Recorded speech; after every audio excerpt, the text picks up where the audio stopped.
Welcome to Chapter 8, Groups and Teams.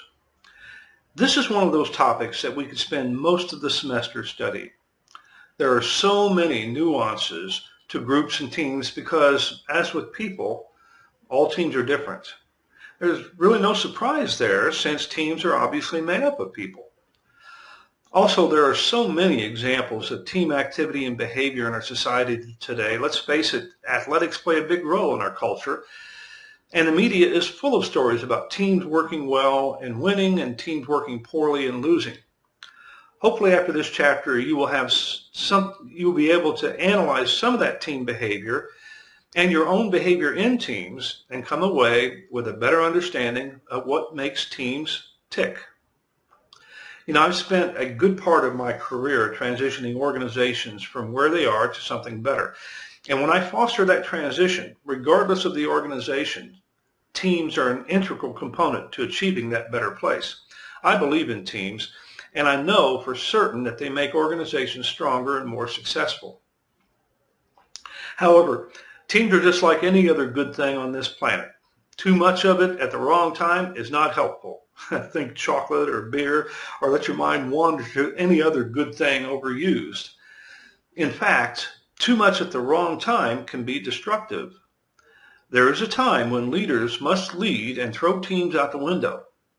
There are times when we don't have the time or the resources to seek a team solution or a team discussion. The military is a good example of that. Teams are important to the success of military operations. But there is a time when someone has to be in charge and decisions become autocratic.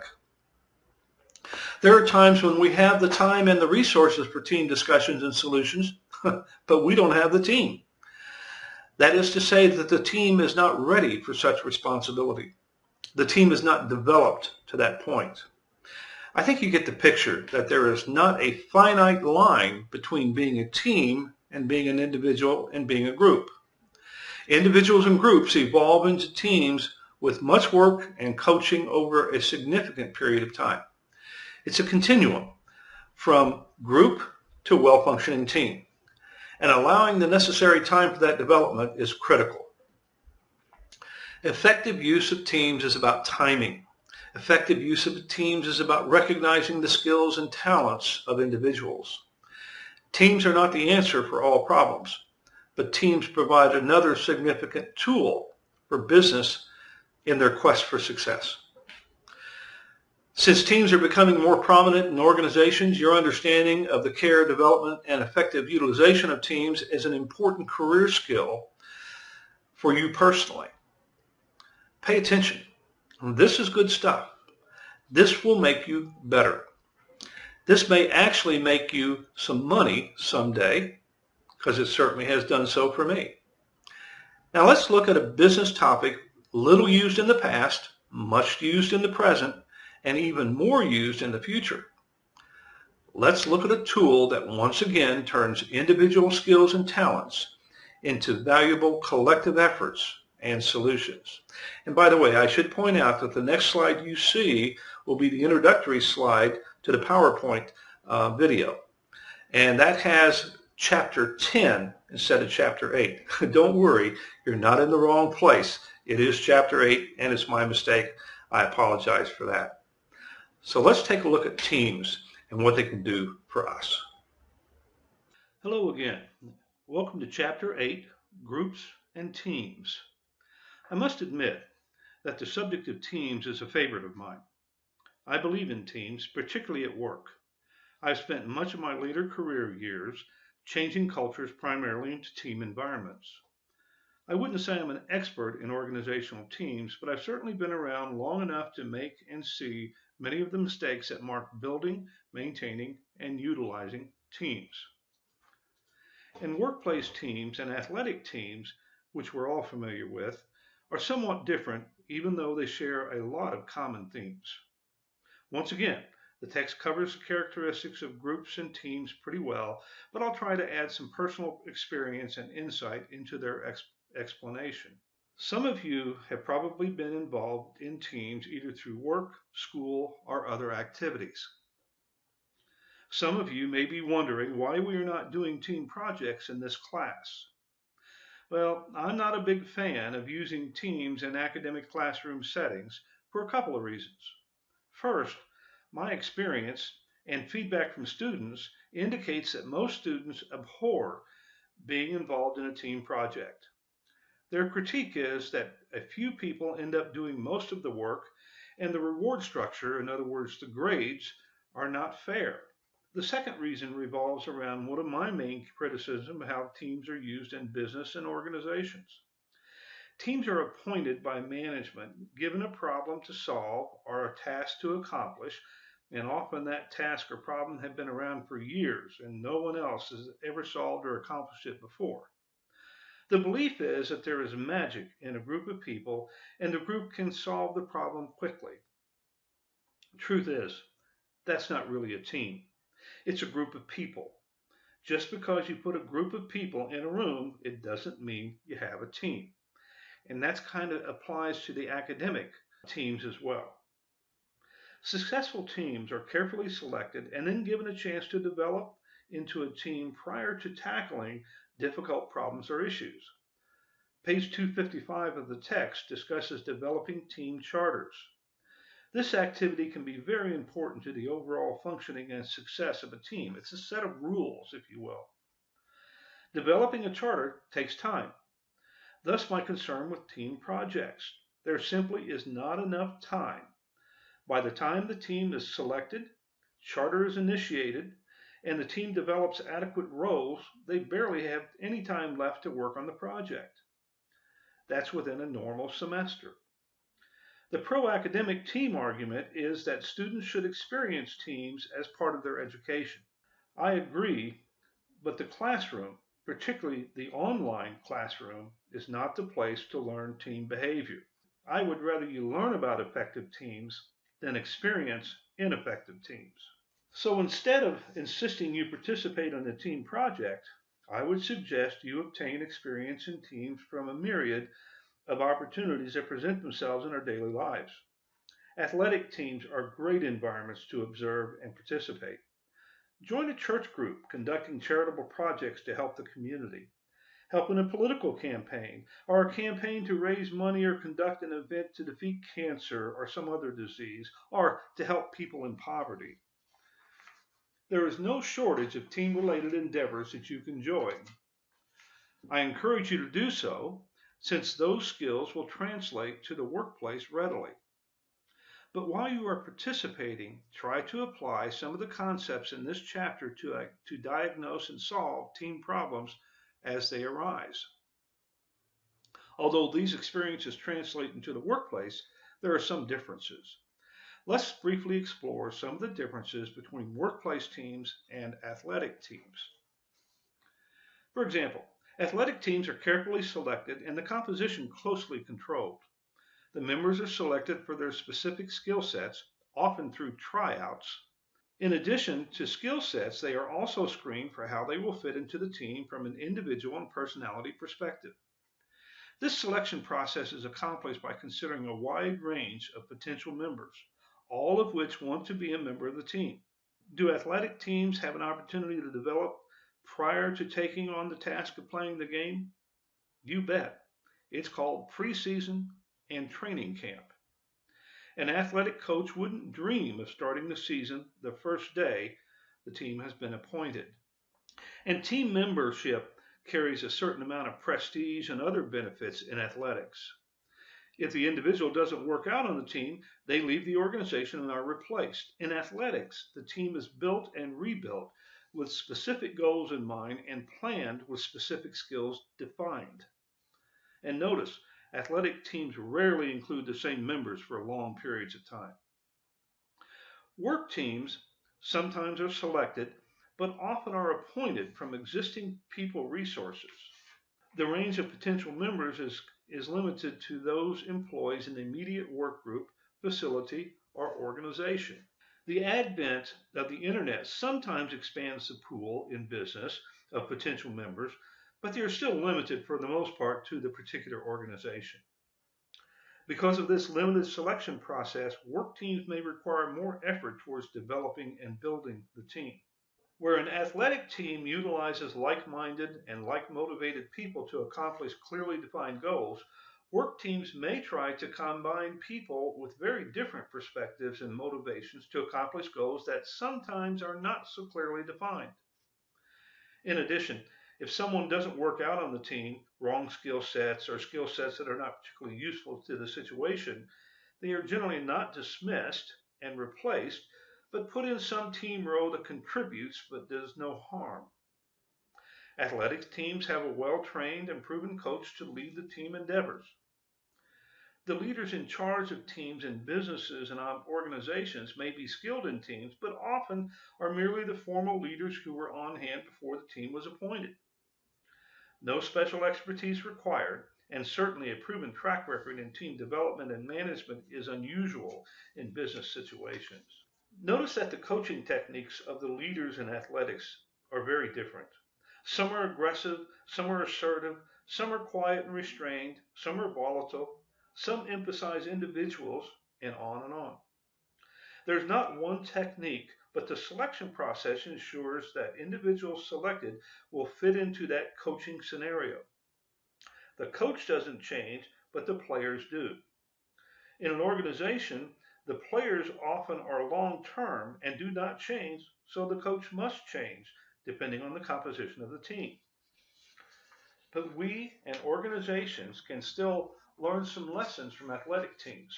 In truth, we and organizations would do well to emulate the selection and development techniques used in athletic teams as they pertain to teams. That's a long way around why we are not using a team project, but it does serve to point out some of the nuances of teams and developing and managing them. Now, the text takes some time discussing roles and norms. It's a good discussion, but I'd like to emphasize them a little more. On page 258, the authors indicate that often people play multiple roles. I'd like to correct that to say people always play multiple roles. In fact, I can't think of a situation where individuals wouldn't play multiple roles. You are a student, but many of you are spouses and roommates and parents and employees, etc. And with multiple roles come multiple responsibilities built from multiple expectations. And you are constantly prioritizing your roles so you can meet your multiple responsibilities. In fact, you are also members of multiple groups, both formal and informal. It gets complicated pretty quick, as you know, but I think we all understand our roles and the complexity of our everyday lives. However, norms present a different issue, particularly related to groups and teams in the workplace. The text defines norms as, quote, an attitude, opinion, feeling, or action shared by two or more people that guides behavior, end quote. Why is that important? Well, you can't write a policy or procedure for everything, but people in organizations need guidance to tell them what is right and what is proper, what's allowed and not allowed, what is preferred behavior or preferred outcomes. And norms meet that need. Norms are good and sometimes not so good. They are not good because sometimes norms guide behavior in a direction that's contrary to the organization's stated intent. There are plenty of examples around us. The VA intended to provide medical and other services to veterans, but somehow over the years, different norms drove behavior toward protecting the VA administration instead. VA employees engaged in unethical behavior to meet the responsibilities imposed by the new norms to the detriment of the organization's stated intent. I recently had my car serviced, and the servicing company openly stated that they were a new company committed to customer service. They stated that they were trying to build a clientele, and I would experience a level of service not offered by competitors. Well, the next morning after I had my car serviced, I found a pool of oil on my driveway and garage floor. Obviously, there was a problem with the service. When I engaged the customer service process, I received lies, denials, finally acknowledgement, and then to demonstrate their commitment to customer service, I received "those things happen" excuse. Now, I'm sure there was no written policy detailing this response, and upper management may not have been aware of the situation, but the norms were to dismiss customer complaints with the least intrusion into the operation of the business. Remember, norms guide behavior. So what does this mean to teams? Well, the text explains that roles are individual and norms are group initiatives. Norms are developed and enforced by groups. If a team member does not follow the unwritten norms, the group may actually impose some form of punishment on them. Most organizations have many teams and groups. Making sure that all teams share common norms is not and are not subverting organizational intent is a real challenge. I'm not implying that employees and teams would intentionally subvert company policy. Norms are based on perceptions of what behaviors are rewarded and encouraged and what behaviors are punished or discouraged. Employees may see the policy but believe the organization really doesn't mean it. The organization really wants something else. So norms that are against policies are not individuals misbehaving, but expressions of behavior that individuals believe the organization wants or at least will tolerate. Again, norms are about groups and not individuals. On the positive side, norms help create order and allow groups to function more efficiently. The text also indicates that norms emerge either on their own over time or as a more conscious effort. In Chapter 2, I used an example related to perceived values, expectations, and the psychological contract. The example detailed management addressing a quality problem in which employees were unwilling to shut down the production line even when an obvious quality problem was apparent. I've included that example here, but I won't read it now due to time, but you can refer to it in the written lecture material to refresh your memory. Just a little bit more about the situation. If you'll recall, in that situation, employees were bypassing quality issues and afraid to shut the line down because they were afraid they were going to get in trouble. And that's not really what the organization wanted, although management stated they wanted the line shut down so that quality could be addressed. In that situation, we put up a blue light beacon, if you will, on a table and told the employees to flip on the light instead of shutting the line down, which they complied with readily because there was little risk. We overcame those norms. And you can read about that particular case here.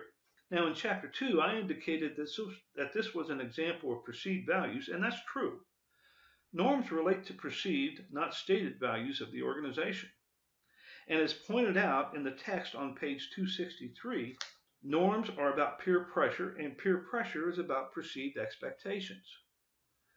In this example, the norm was to keep the production line running at all cost. Don't shut the line down ever. We overcame those quality problems, but that's not the end of the story. That same organization, a few years later, was a very different company. We worked hard and transitioned into teams, and those teams were quality driven rather than production driven. Those teams monitored their own quality and took corrective action, including shutting down the operation when necessary. Employees in this organization had significant input into the producing of our product and the quality of our product. Many of these employees had not been to school in decades and had less than a high school education. Although these employees had formed into well-functioning teams, they needed additional tools to properly address quality and production issues. We adopted a well-known quality program that required employees to use rather sophisticated analysis and diagnostic techniques that also required math and statistics on a daily basis.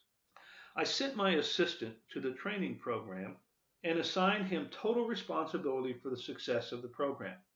His primary responsibility was to train every employee in the use of these statistical and math programs. The training program is intense, and the employees attended classes weekly and were required to transfer the skills to the workplace. As I recall, the training program required 16 weeks of training on math, statistics, and quality concepts for each employee. Many said that these uneducated individuals could not learn these complex topics. That's kind of a norm in itself, isn't it? Well, my assistant, whose name was Mike, came back from the initial training program excited and ready to teach others. Mike couldn't wait to get into the classroom. After 2 sessions, he said that he just couldn't teach these people. I, of course, asked why, and he honestly said, "It's not that they can't learn. It's not them. It's me. I just can't relate to them. They don't have high school educations, or they have been out of the classroom for many years. I have a college degree, and by the way, it was from UNC, which may explain it." I'm sorry, that was bad. And Mike further said, "And I don't know how to get through to them." Mike wasn't an elitist. He was a smart young man. The employees weren't dumb. They were capable of learning and wanted to learn. Mike recognized that they were just not talking the same language. I respected him even more for his honesty and his insight. But the dilemma was, who could teach this program? It occurred to me that we just had to find someone who could relate to those employees. We had an excellent employee in our facility named Pat. She was middle-aged and hadn't been in the classroom for decades, but she was very intelligent and very outgoing. I approached Pat and asked if she'd be willing to take the responsibility for the program, and she was thrilled. I sent her to the same week-long Train the Trainer course that Mike attended. When she returned, she started teaching, and it was a sight to behold. She related. Employees learned. Not only did they learn, they were fully engaged and committed to the process. One day I had an older employee come into my office. He was having problems understanding material, particularly the statistics and math. He was attending class on first shift and asked if it would be okay if he came in on second shift to take the classes again so he could better understand the material. He emphasized he would attend the second shift classes on his own time and didn't expect to be paid. He just wanted to learn the material so he could do a better job for his team. Now that's commitment. That's commitment from the same organization and the same group of people I mentioned in the blue light quality example. The norms clearly changed. The company was more successful than ever. Pat, over the course of a few years, trained over 500 employees in these complex skills. Same people, same materials, same environment, just a different trainer and an organization with fully developed, well-functioning teams in the performing stage. Teams work. Oh, by the way, I didn't let that employee attend the additional classes unpaid. I allowed him to come in on second shift and receive overtime pay for his effort. You see, the organization valued team development over the overtime budget. Perhaps, once again, the easiest way to understand norms, as I previously stated in the text explanation on page 263, is that norms are the same as peer pressure. It's important to note at this point that peer pressure and norms must be monitored and, to the extent possible, controlled. As my previous example indicates, organizations are responsible for the behavior of employees and carry significant liability.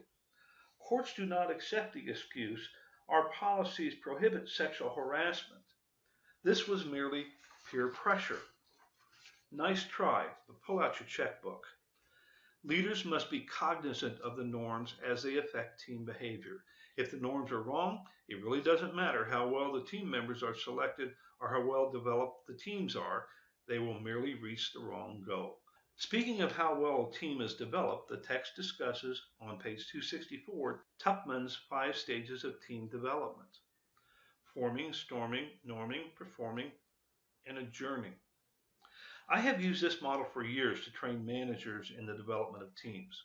I normally add one more step after performing. I call it reforming. I have found that teams do go through the stages, and when they reach the performing stage, the results are remarkable. However, organizations often look at the success and decide to pull one or more team members from the team for promotion or to help stabilize other teams. When any individual is removed from the team and replaced, the team must go through the stages again. They are essentially a new team with new individual components. Therefore, reforming is a critical step particularly for long-standing teams.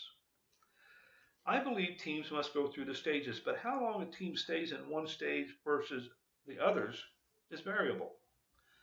If the team does not reach the performing stage, they will be mired in conflict and basically ineffective. However, don't get the wrong impression that conflict is bad. Controlled conflict, as I call it, is good. Uncontrolled conflict is not. I believe all teams are marked by conflict. People disagree and jockey for position on particular issues. New ideas come out of conflict. Progress comes out of conflict. However, such conflict is controlled, partially by norms that govern behavior in conflict. Disagreements are marked by respectful discussion. The conflict is centered on issues related to goals rather than personal differences and attacks. Uncontrolled conflict is centered around individual and personal issues, can be very destructive. It can pit one individual against another, and I've seen teams split into 2 or 3 factions fighting each other rather than solving problems. Such a team can obviously be ineffective, but can actually be destructive to the organization. Sounds a little bit like our political campaigns, doesn't it? The stages are important. Working in a team is a developmental process, not an activity.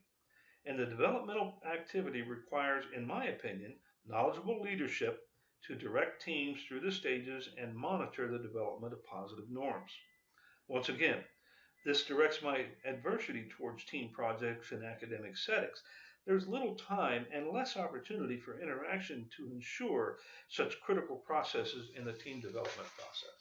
The authors address self-managed teams and define them as, quote, groups of workers who are given administrative oversight for their task domains, end quote.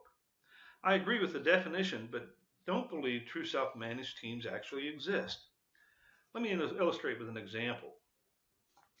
While working for Nestle, we decided to conduct a non-scientific experiment related to self-directed work teams. Our teams were structured such that each production line had one team leader, often called a supervisor in other organizations. Normal production lines were divided into 3 parts, and due to the refrigeration walls and other things separating the 3 parts, team leaders were unable to physically see all 3 parts of the line at the same time. While a team leader was in one part of the line, the other 2 parts were running without direct supervision. In addition, team leaders had many other duties requiring office time, further ensuring that they were unable to directly provide supervision for any length of time. The teams were still not self-managed because they had a member of management, a team leader, providing direction. It was a new facility, and as we completed our startup chaos, we gradually assigned 2 production lines to one team leader, further spreading the direction. The facility was clearly team-oriented, but not self-directed. Still, we wondered how effective self-managed teams would be. One of our best team leaders was scheduled to leave on vacation for 1 month. We decided that during that time, we would not assign another team leader, but would allow the production line to be self-directed. Every morning, a production scheduler would give someone on the team, the recipient would vary each day, a card with the expected production and quality numbers for the day, as well as the results of production for the previous day. That was the only interaction with upper management. Then we observed behaviors. The person receiving the information, or the card, always took the information to the informal leader on that part of the line. That informal leader then huddled with 2 other informal leaders from the other 2 parts of the line, and they discussed the production numbers, and quality requirements, and asked questions as necessary. They then separated to their respective parts of the line, huddled with workers, and work was assigned. This process happened every day. Production requirements and quality requirements were met and actually exceeded daily. The experiment proved that engaged employees can conduct themselves in a professional and successful manner. Then one day there was a dispute between 2 workers. 2 of the informal leaders came to my office to complain about the workers and asked that I intervene. I explained that they were responsible and they should solve the problem. One looked at me and said, "You don't understand. We can manage our own production and production activities. But when dealing with people problems, we have to live and work with these people every day. It takes someone that is detached to resolve those issues. We need your help. They were right, of course. Some problems can't be solved from the inside. They require an authority figure to provide direction. Self-directed teams work for a period of time and over a range of circumstances, but there always must be someone to provide direction in those situations that are out of bounds given the norms. By the way, I called the two employees in question into my office and we had a discussion. I explained that they needed to resolve their differences and help them do so, and there were no further problems.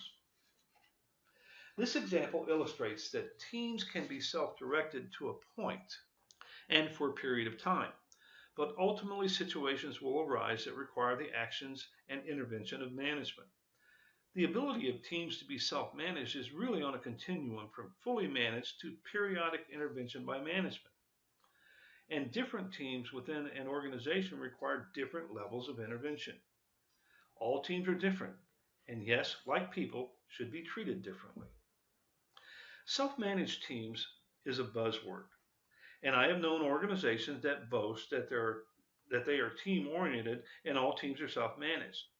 I believe it's an idle boast. All teams can't be self-managed. They're not in the same stage of development. If that were possible, I doubt we would see an athletic coach anywhere. Teams need direction. Teams need leadership. Teams need structure and support.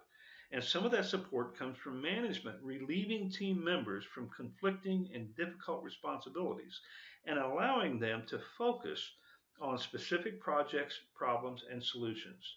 And yes, teams need focus. How about you? Do you believe in self-managed teams? And how about virtual teams? Are they self-managed? Do virtual teams require more management than face-to-face teams? The authors discuss the uses and obstacles for virtual teams as well as best practices.